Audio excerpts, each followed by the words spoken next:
Hello दोस्तों, हिंदी की बिंदी channel में आप सभी का स्वागत है। तो आज हम बात करने वाले हैं यूपीएससी के इकाई 10 हिंदी साहित्य की कथेतर विधाओं के बारे में। तो मैंने इस पर आप सभी को अपनी खबर और आवारा मसीहा इन दोनों के बारे में आप सभी को बता दिया था। इसके महत्वपूर्ण बिंदु, प्रकाशन वर्ष आदि पर चर्चा हो चुकी है। उसका लिंक आप सभी को डिस्क्रिप्शन बॉक्स में मिल जाएगा, आप उसको वहाँ से देख सकते हैं। आज हम उससे आगे की जो विधाएं हैं, जैसे कि सुधिया उस चंदन के वन की, चिड़ों पर चांदनी और मेरा परिवार, इन 3 विषयों पर चर्चा करने वाले हैं। तो चलिए अपना विषय जो है हम शुरू करते हैं। तो सुधिया उस चंदन के वन की, इसके लेखक जो हैं वो हैं विष्णुकांत शास्त्री जी हैं, उनके द्वारा लिखित है, संस्मरण है ये। तो प्रश्न इस प्रकार से भी आ सकता है कि सुधिया उस चंदन के वन की क्या है, इसकी विधा क्या है। तो ये संस्मरण है। इसका प्रकाशन वर्ष सन 1992 ईस्वी है। अब ये प्रश्न देखिए बहुत ही महत्वपूर्ण है। इसके एक एक टॉपिक को देखिए, एक एक लाइन मैंने वही ली है जो महत्वपूर्ण है और हर उस विषय से जो है प्रश्न बन सकते हैं। तो ये जो है संस्मरण वो हजारी प्रसाद द्विवेदी और अज्ञेय जी को समर्पित है।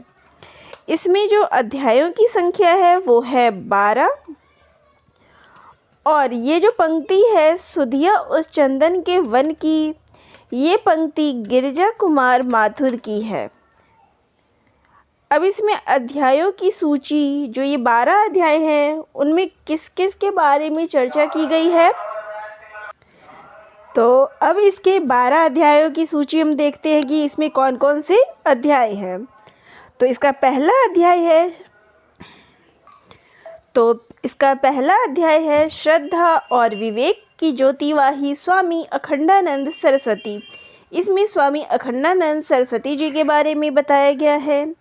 दूसरा है खंड खंड फिर भी अखंड, स्वामी अखंडानंद सरस्वती। तो इसमें अखंडानंद सरस्वती के बारे में उनका संस्मरण है। तीसरा है दीप बुझ गया शिखा अमर है। इसमें महादेवी वर्मा जी के बारे में बताया गया है। आलोक हुआ अपनापन अज्ञेय जी को समर्पित है। फूल की पहचान सरस सुवास केवल हजारी प्रसाद द्विवेदी जी को समर्पित है। तो ये सारे पॉइंट जो है वो याद रखने की ज़रूरत है कि किसमें जो है किसके बारे में बताया गया है। पास रहते हुए भी दूर मेरे पिता पंडित गांधी नरोत्तम शास्त्री, ये उनके पिता के बारे में समर्पित है। वाग्भी विद्वता की साकार मूर्ति देवेंद्र नाथ शर्मा, रणनीति की वरीयता नामवर सिंह, भारतीय साहित्य के प्रज्ञा पुरुष उमा शंकर जोशी, विधायक की यातना, भागवत भूमि उत्तर यात्रा, और सबसे आखिरी है पीढ़ियों से बिछड़े हुए भाइयों के बीच चंद रोज। तो इसके ऊपर मैंने आप सभी को प्रश्न भी करवाया था, तो उसका लिंक जो है आप सभी को डिस्क्रिप्शन बॉक्स में मिल जाएगा या फिर आप प्लेलिस्ट में जाके, तो इसके बारे में आप सभी को जो है जानकारी मिल जाएगी। आपको या तो आप प्लेलिस्ट में जाके भी चेक कर सकते हैं, इकाई 10 करके भी बनाया गया है, उसमें बाकी सारे चीज़ों के ऊपर आपको चर्चा मिल जाएगी प्रश्नोत्तरों की। अगला है चिड़ों पर चांदनी, जिसके लेखक हैं निर्मल वर्मा। ये निर्मल वर्मा का यात्रा साहित्य है, जिसका प्रकाशन वर्ष जो है वो सन 1964 ईस्वी है। निर्मल वर्मा का ये प्रथम संस्मरण है और इसमें जो है उन्होंने यूरोप यात्रा का वर्णन किया है। परंतु जो चीड़ों पर चांदनी की बात की गई है, वो चीड़ जो है वो शिमला के चीड़ों की बात कही गई है। तो ये ध्यान रखने की ज़रूरत है। तो ये शिमला के चीड़ों की जो है बात कही गई है और इसमें यूरोप यात्रा का मुख्य वर्णन देखने को मिलता है।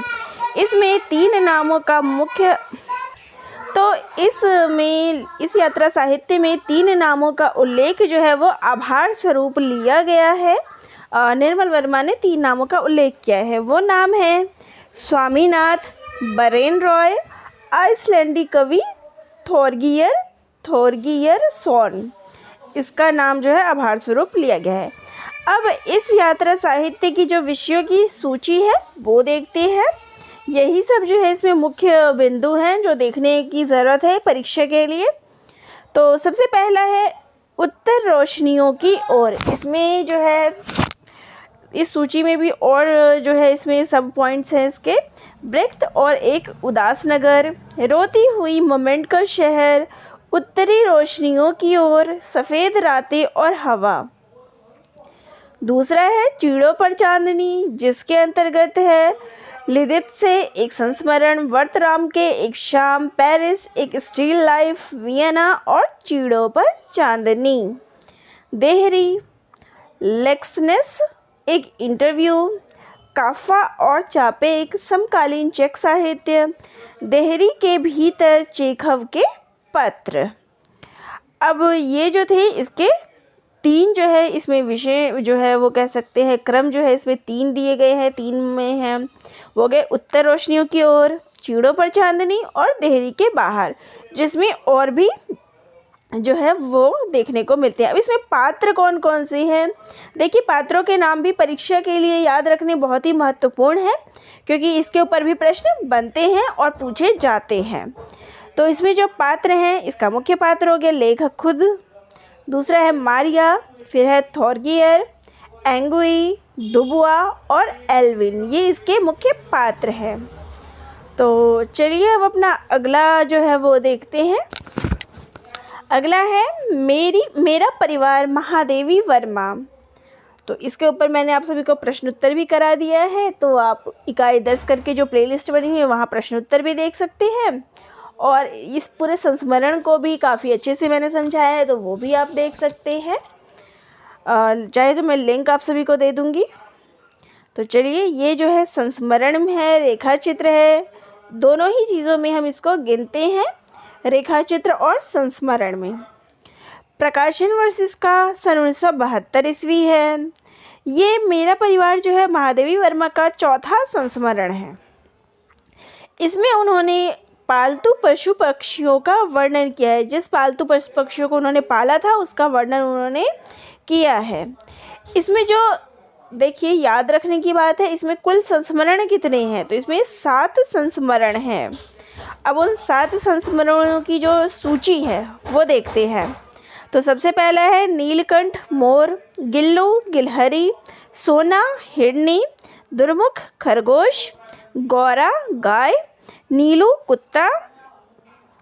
और अगला है निक्की नेवला, जो 7वां संस्मरण है।